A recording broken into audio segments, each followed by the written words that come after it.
పల్నాడు జిల్లా మాచవరంలో దారుణం జరిగింది. భార్య ప్రాణాలు తీశాడు భర్త వెంకటేష్. కుటుంబ కలహాలతో పుట్టింటికి వెళ్ళింది మహాలక్ష్మి.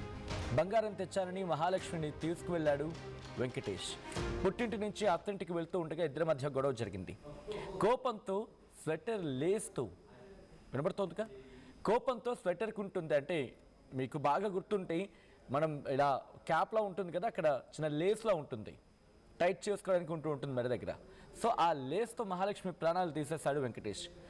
అయితే భార్య భౌతిక కాయంతో బైక్పై పోలీస్ స్టేషన్కి వెళ్ళాడు వెంకటేష్. చూడండి ఇక్కడ ఎంత ట్విస్ట్ అనేది. మహాలక్ష్మి మృతికి తానే కారణమంటూ లొంగిపోయాడు ఆ భర్త. ఆ విజువల్స్ మీరు చూడడం జరుగుతోంది. మహాలక్ష్మి అలాగే భర్త వెంకటేష్ వాళ్ళిద్దరి ఆ ఫొటోస్ని మీరు చూడడం జరుగుతోంది. క్షణికావేశం, ప్రతి దానికి క్షణికావేశం. ఆ క్షణికావేశాలే ఇంతటి దారుణాలకు పాల్పడేలా చేస్తున్నాయా? ప్రస్తుతం ఆ చర్చ జోరందుకుంటోంది. ఎందుకంటే పల్నాడు జిల్లా మాచవరంలో జరిగిన దారుణం కూడా ఈ కోవకు చెందిందేనా?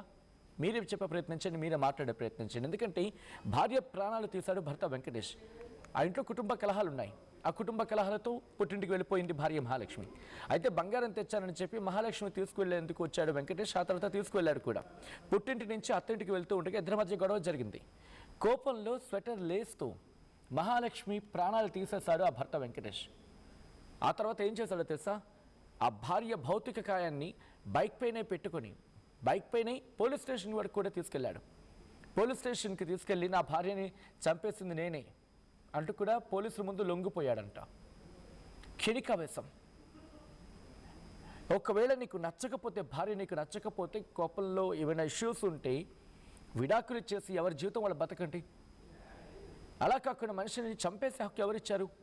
ప్రస్తుతం ఈ ప్రశ్నే ఆ కుటుంబం సంధిస్తుందంటే అర్థం చేసుకోవచ్చు.